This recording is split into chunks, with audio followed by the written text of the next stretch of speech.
सभापति महोदय जी, आज से अगर 11 वर्ष पहले आप देखेंगे, जब प्रधानमंत्री नरेंद्र मोदी जी इस देश में प्रधानमंत्री पद के शपथ ली, उस समय हमें किस हाल में देश मिला था।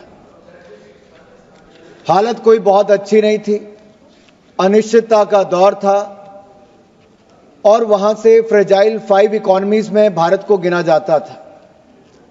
अनिश्चितता के दौर से अभूतपूर्व विकास के दौर तक लाने का काम किसी ने किया है तो प्रधानमंत्री नरेंद्र मोदी जी ने किया है। Prime minister Modi has guided the nation from uncertainty to unprecedented times, और ये इसलिए हुआ है अनप्रेसिडेंटेड ग्रोथ क्योंकि ईमानदारी से सरकार चलाई, विश्वास के साथ सरकार चलाई और सबका साथ, सबका विकास, सबका विश्वास और सबके प्रयासों से देश को आगे बढ़ाने का काम किया है। मोदी सरकार एक ऐसी सरकार है जो काम करती है, ये एक ऐसी सरकार है जो वायदे पूरे करती है, एक ऐसी सरकार है जो बदलाव लाती है। आदरणीय सभापति जी, भारत की जो आज स्थिति है, कुछ विपक्ष के सदस्यों ने कहा कि दुनिया भर में ये हालत वो हालत है।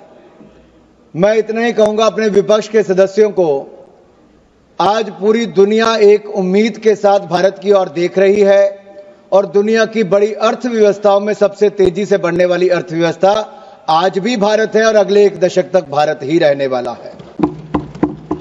और शायद इसीलिए आप लोग एक प्रश्न खड़ा करते थे कि क्या मिडिल क्लास के ऊपर भरोसा करना चाहिए, क्या टैक्स पर कर राहत देनी चाहिए।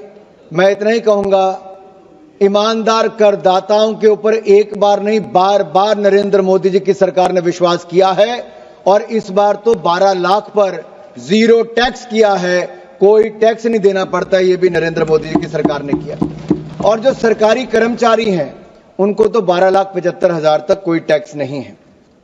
और ये जहां देश के अन्य वर्गों को आगे बढ़ने का अवसर मिलेगा, वहीं पर मध्यम वर्ग को भी और उनके अनथक प्रयासों से राष्ट्र निर्माण में उनकी एक बड़ी भूमिका होगी। अध्यक्ष जी, पूर्व की सरकार, अगर आप यूपीए की सरकार को देखेंगे तो उसमें scam scam scam, policy paralysis की बात, फोन बैंकिंग की बात और ऐसी ही बातें आती थी कि मित्रों की सरकार उनको कहा जाता था। आज यही नहीं, आज वो शेकी ग्राउंड पर होती थी, आज स्टेबल ग्राउंड कहीं पर दी है तो नरेंद्र मोदी जी की सरकार ने दी है।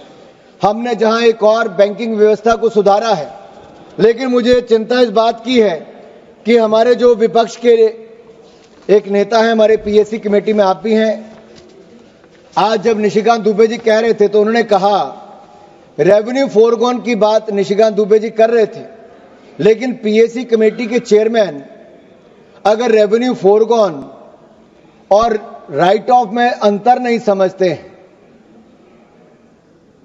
तो एक बड़ा प्रश्न चिन्ह खड़ा हो जाता है। साहब, विपक्ष कहां पर है, किस हालत में है, समझता भी है कि नहीं समझता है, ये अपने आप में सवाल खड़ा करता है।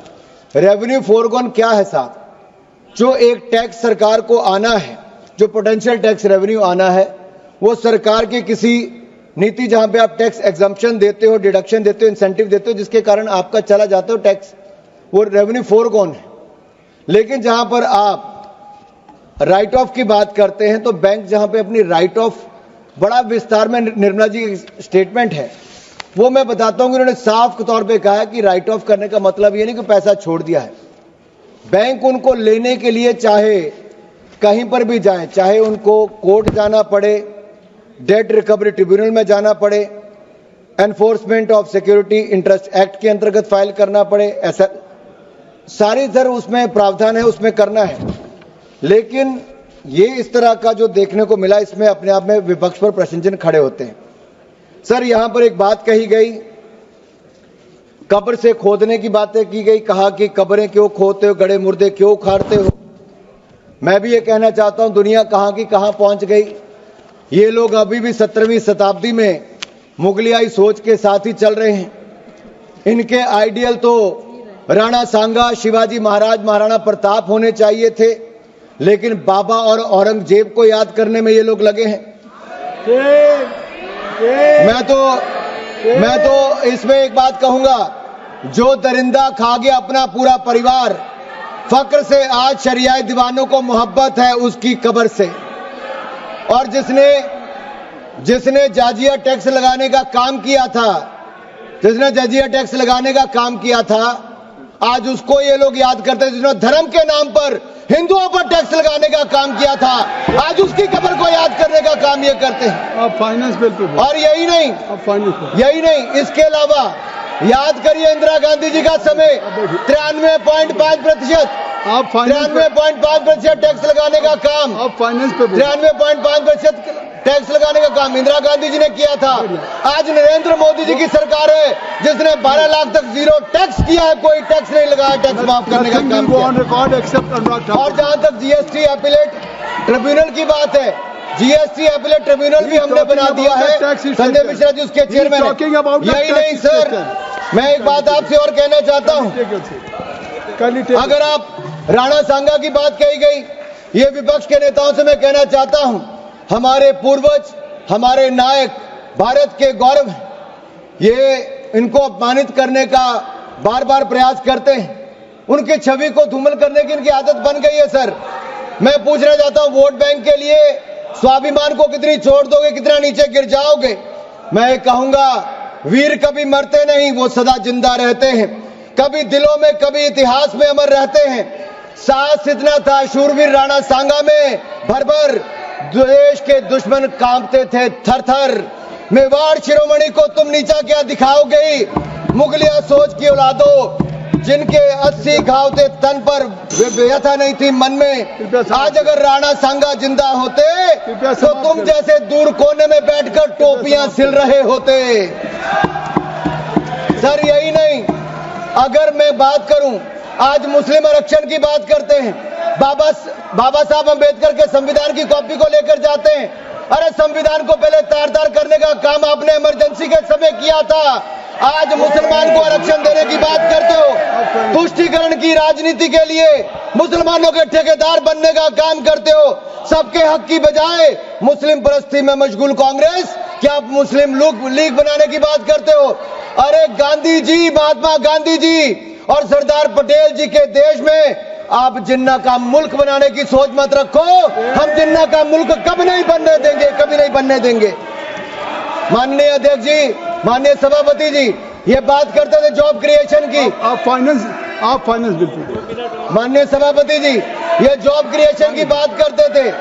मैं कहना चाहता हूं, हमने पिछले साल ही 4.6 करोड़ नई जॉब्स, नया रोजगार अगर हुआ है तो इस देश में नरेंद्र मोदी जी की सरकार हमारे प्रयासों कर।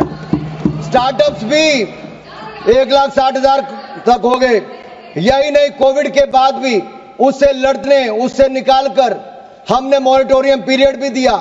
4 लाख करोड़ रुपया बैंकों के माध्यम से देश के काम करने वाले व्यापारियों को नरेंद्र मोदी जी की गारंटी पर 20% एडिशनल वर्किंग कैपिटल हमारी सरकार ने दिया था। आपके समय 12 में से 11 बैंक पीसीए फ्रेमवर्क में थे। देश की जनता का पैसा लगा, बैंक डूब जाते, लेकिन नरेंद्र मोदी जी की सरकार आने के बाद 12 के 12 बैंक आज मुनाफे में, मजबूत स्थिति में है। यही नहीं, ईज ऑफ डूइंग बिजनेस में हमने लगातार प्रयास किया। $709 बिलियन आज एफडीआई हमारे देश में आई है। जहां तक आप किसानों की बात करते हो, 3,60,000 करोड़ रुपया पीएम किसान सम्मान निधि के माध्यम से हमने किसानों को देने का काम किया है। हमने किसानों को बैंकिंग सेक्टर के माध्यम से, जहां 2013-14 में 7,30,000 करोड़ मिला था, आज उससे बढ़ाकर 25,48,000 करोड़ रुपया किसानों को देने का काम मोदी सरकार ने किया है। यही नहीं, सबका साथ सबका विकास क्या होता है। 2014 में 8 एम्स थे, आज 24 एम्स है। 380 मेडिकल कॉलेज थे, आज 706 मेडिकल कॉलेज है। दुगने से ज्यादा मेडिकल की सीटें हो गई। अगले 5 साल में 75,000 एमबीबीएस की सीटें और जोड़ दी जाएंगी। हम करने जा रहे 10,000 एमबीबीएस की सीटें इस साल करेंगे।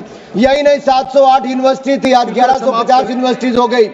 96,000 किलोमीटर नेशनल हाईवे थे, आज 1,60,000 किलोमीटर हो गए। 74 एयरपोर्ट थे, आज 160। समाप्त करें मेरे सर 5 मिनट और बचे सर मेरे अभी। नहीं। सर मेरा 5:34 तक समय सर मेरा। आप नहीं, सर यही नहीं सर, ट्रिपल आईटी सर 9 से बढ़कर 25 हो गए।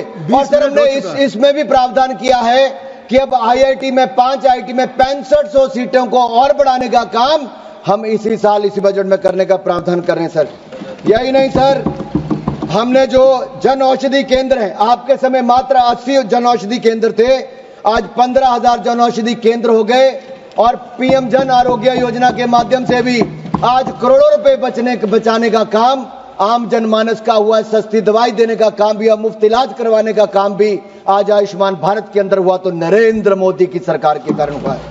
यही नहीं sir, production link incentive scheme हमने निर्भरता, चाहे इलेक्ट्रॉनिक गुड्स हो या फार्मास्यूटिकल की बात हो।